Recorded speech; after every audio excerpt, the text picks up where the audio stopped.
Indofood menyampaikan bahwa seluruh produk mie instan diproses dengan standar tinggi dan memenuhi kodeks standar for instant noodle.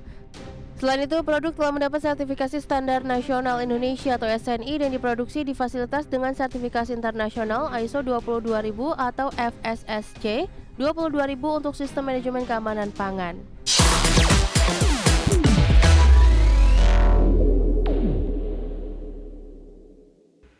Kembali bersama kami dalam IDX First Session Closing, pemirsa PT Indofood CBP Sukses Makmur Tbk menegaskan bahwa seluruh produk mie instan yang diproduksi di Indonesia telah sesuai dengan standar keamanan pangan Badan Pengawas Obat dan Makanan Republik Indonesia atau BPOM. Klarifikasi ini disampaikan setelah otoritas pangan Taiwan melarang salah satu varian mie instan yang disebut mengandung etilen oksida. Indofood menyampaikan bahwa seluruh produk mie instan diproses dengan standar tinggi dan memenuhi kodeks standar for instant noodle. Selain itu, produk telah mendapat sertifikasi standar nasional Indonesia atau SNI dan diproduksi di fasilitas dengan sertifikasi internasional ISO 22000 atau FSSC 22000 untuk sistem manajemen keamanan pangan. Dengan begitu, perseroan memastikan semua prosedur pengolahan mengikuti ketentuan keamanan pangan yang berlaku. Korporat Sekretari PT Indofood CBP, Gideon Aputro, menjelaskan bahwa aturan keamanan pangan di negara tujuan ekspor bisa berbeda dari regulasi di Indonesia.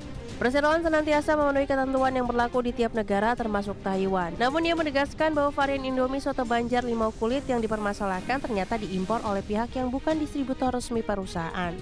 Indofood menambahkan varian tersebut sebenarnya tidak pernah dipasarkan atau diekspor langsung ke Taiwan oleh perseroan. BPOM juga sudah memberi penjelasan publik bahwa produk itu telah memiliki izin edar di Indonesia sehingga aman dikonsumsi. Saat ini Indofood bersama BPOM sedang berkoordinasi intensif dengan otoritas Taiwan untuk memantau perkembangan lebih lanjut. Adapun perusahaan memastikan bahwa isu ini tidak memberi dampak material terhadap operasional maupun kinerja keuangan perseroan. Berbagai sumber, IDX Channel.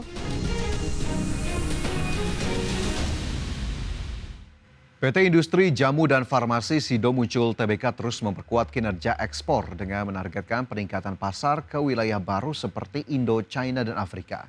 Perusahaan produsen jamu ini berhasil meraih pertumbuhan ekspor yang signifikan hingga semester pertama 2025. Sido terus memperkuat kinerja ekspornya dengan menargetkan peningkatan pasar ke wilayah baru. Kinerja ekspor Sido pada semester 1 2025 tumbuh sebesar 17% year on year, dengan kontribusi ekspor yang mencapai 10% dari total penjualan. Angka ini meningkat pesat dari posisi tahun sebelumnya yang baru mencapai 7%. Keberhasilan ini menjadi indikator bahwa strategi ekspansi luar negeri perusahaan mulai membuahkan hasil positif. Perseroan menyatakan perusahaan tengah fokus untuk memperluas distribusi produk ke pasar Indo-China dan negara-negara di Afrika sebagai upaya diversifikasi pasar dan peningkatan penjualan global. Strategi ini juga didukung dengan penyesuaian produk dan kemasan agar sesuai dengan selera dan regulasi di masing-masing negara tujuan. Selain ekspansi pasar, Sido juga terus mengoptimalkan proses produksi dan distribusi untuk menjaga kualitas produk yang menjadi keunggulan utama. Target perusahaan adalah memperbesar porsi ekspor sebagai bagian dari pertumbuhan bisnis yang berkelanjutan, sekaligus meningkatkan brand awareness produk jamu tradisional Indonesia di pasar internasional. Berbagi sumber, IDX Channel. PT Steel Pipe Industry of Indonesia Tbk tengah mempercepat agenda ekspansi dengan fokus penyelesaian pabrik unit 7 yang berlokasi di Gresik, Jawa Timur. Proyek ini menjadi langkah strategis memperbesar kapasitas produksi pipa baja diameter besar untuk sektor minyak, gas, dan infrastruktur.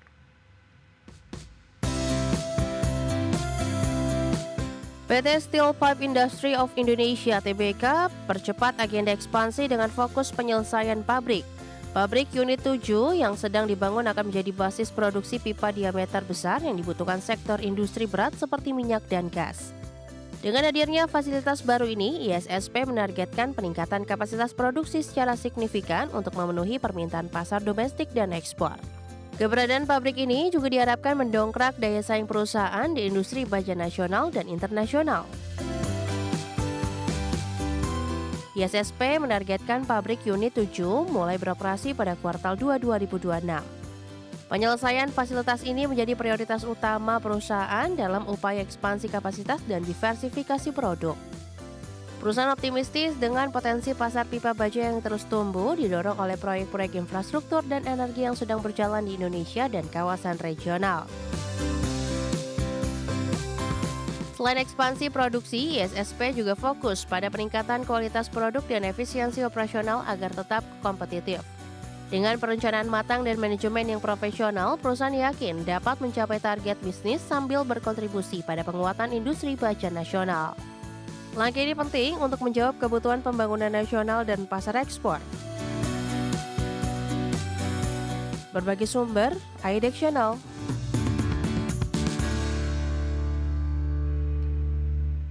Ya, dari informasi emiten kita ke indeks harga saham gabungan, pemirsa, di mana terpantau IHSG berbalik ke zona pelemahan setelah dibuka di zona hijau pada perdagangan Selasa 16 September 2025.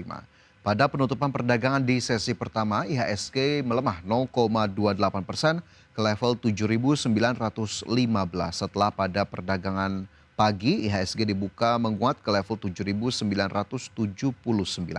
Indeks harga saham gabungan berbalik arah setelah penguatan pada perdagangan Senin di mana tercatat IHSG naik 1,06%.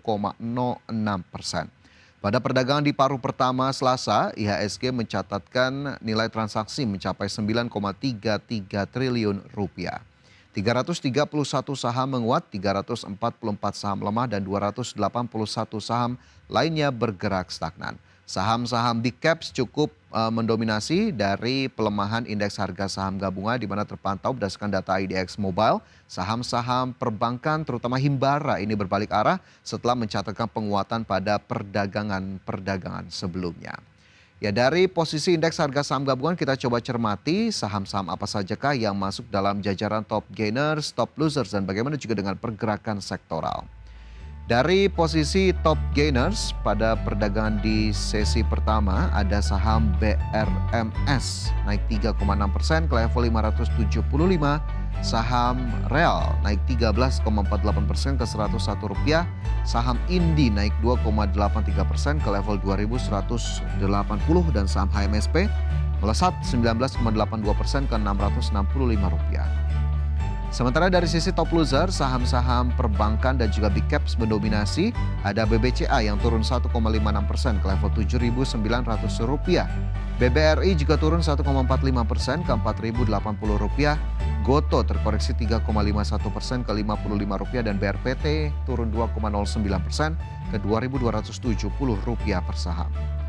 Sementara dari sisi sektoral ada konsumsi primer yang masih bertahan di zona penguatan naik 1,62%, begitu pula sektor industri yang juga menguat 1,5%, sementara keuangan memimpin pelemahan terkoreksi 0,83% dan barang baku juga terkoreksi 0,43%.